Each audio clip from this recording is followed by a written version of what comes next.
নমস্কার বন্ধুরা, স্বাদের ঠিকানায় আপনাদের সবাইকে স্বাগত।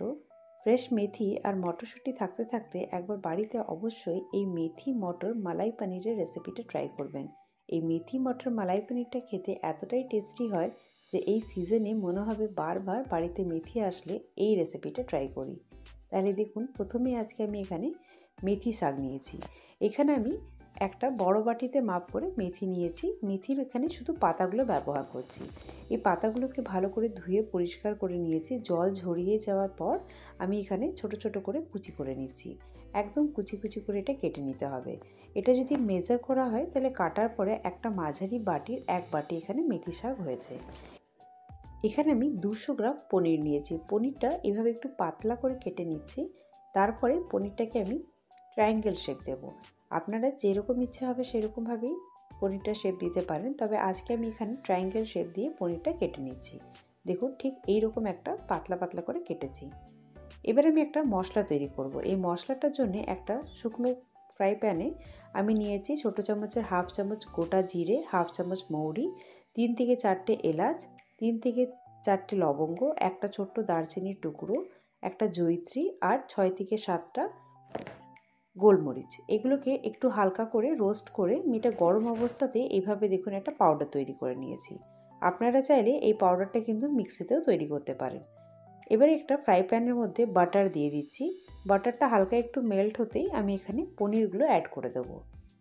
আজকের এই পনিরটা আমি বাটারের মধ্যে ফ্রাই করছি। আপনারা চাইলে এখানে সাদা তেল বা সর্ষে তেলেও এটা ফ্রাই করতে পারেন।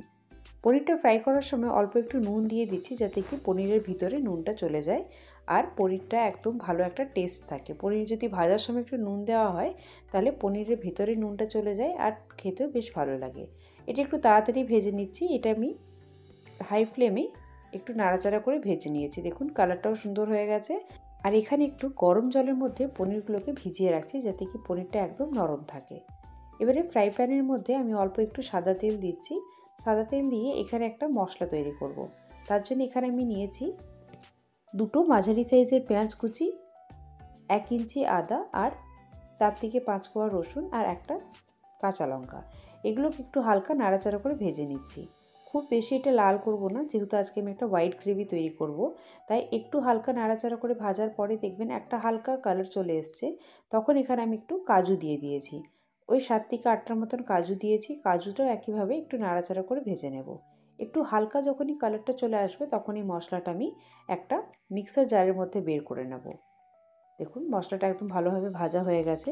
খুব এখানে লাল করা যাবে না, যেহেতু এটা হোয়াইট গ্রেভি, তাই একদম হালকা করে ভেজে এটাকে আমি একটা মিক্সার জারের মধ্যে তাড়াতাড়ি করে ট্রান্সফার করে দিচ্ছি। এবার এটা আমি একটা পেস্ট তৈরি করব। পেস্টটা করার আগে আমি এখানে আরও 1-2টো জিনিস এখানে অ্যাড করব।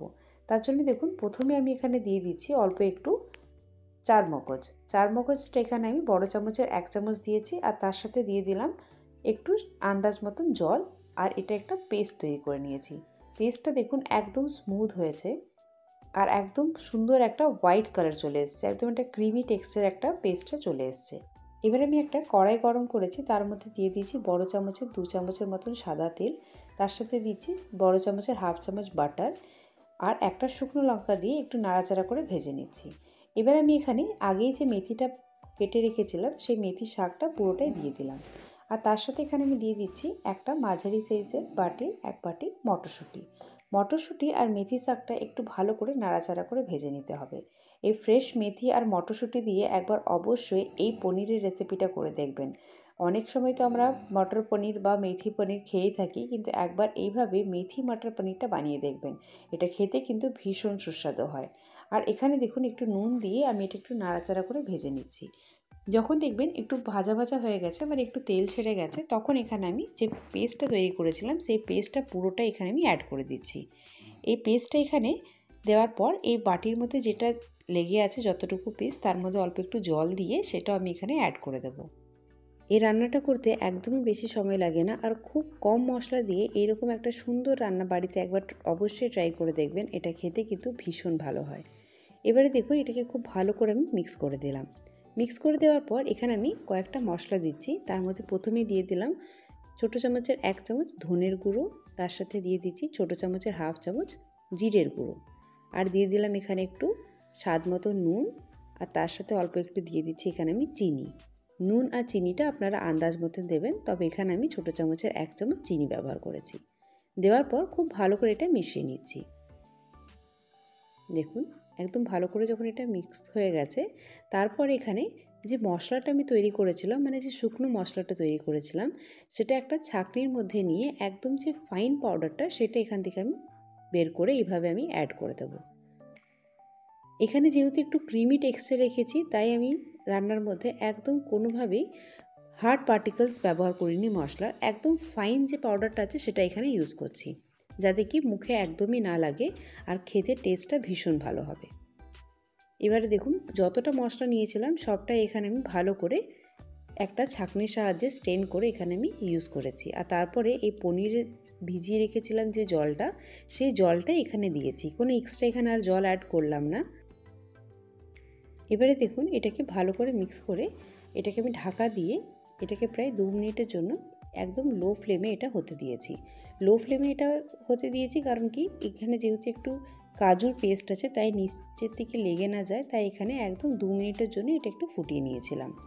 তারপর এখানে পনিরের পিসগুলো অ্যাড করে দিয়েছি। অ্যাড করে দেওয়ার পর এখানে আমি দিয়ে দিচ্ছি অল্প একটু গরম মশলার গুঁড়ো।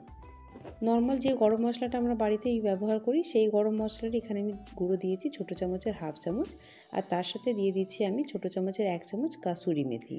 কাসুরি মেথিটা এইভাবে হালকা হাতে একটু গুঁড়ো করে দিলে খুব ভালো টেস্ট আসে। আর তার সাথে এখানে দিয়ে দিলাম চিলি ফ্লেক্স। চিলি ফ্লেক্সটা আপনাদের কাছে না থাকলে শুকনো লঙ্কা একটু গুঁড়ো করেও আপনারা দিতে পারেন, মানে একটু হালকা তাওয়ায় রোস্ট করে তারপর ওটাকে গুঁড়ো করে এখানে অ্যাড করতে পারেন। তারপর এখানে আমি দিয়ে দিয়েছি ফ্রেশ ক্রিম। ফ্রেশ ক্রিম যদি বাড়িতে না থাকে সেই বদলে আপনারা রান্নার মধ্যে শুধু দুধ ব্যবহার করবেন। আমি যে জায়গায় জল ব্যবহার করেছি সেই জায়গাগুলোতে আপনারা যদি দুধ ব্যবহার করেন তাহলেও দেখবেন খুব সুন্দর একটা ক্রিমি টেক্সচার পাবেন। এবারে দুটো চেরা কাঁচা লঙ্কা দিয়ে একদম লো করে এটাকে আরও 2 থেকে 3 মিনিট আমি করে নেব। দেখুন একদম সুন্দরভাবে হয়ে গেছে। এটা আমি বন্ধ করে দিয়েছিলাম 2 মিনিটের পর। তারপর একটু ঠান্ডা হওয়ার পর আপনাদের এটা আমি দেখাচ্ছি। খুব সুন্দর একটা কালার এসছে দেখুন, আর খেতে ভীষণ টেস্টি হয়। এটা আপনারা রুটি, পরোটা, নান, কুলচা যে কোনো জিনিস দিয়ে সার্ভ করতে পারেন। এটা একবার অবশ্যই বাড়িতে বানিয়ে ট্রাই করবেন, এটা খেতে ভীষণ টেস্টি হয়। এই রান্নাটা বাটিতে সার্ভ করার পর আমি অল্প একটু চিলি অয়েল উপর দিকে দিয়েছিলাম। ভিডিওটি দেখার জন্য অনেক অনেক ধন্যবাদ।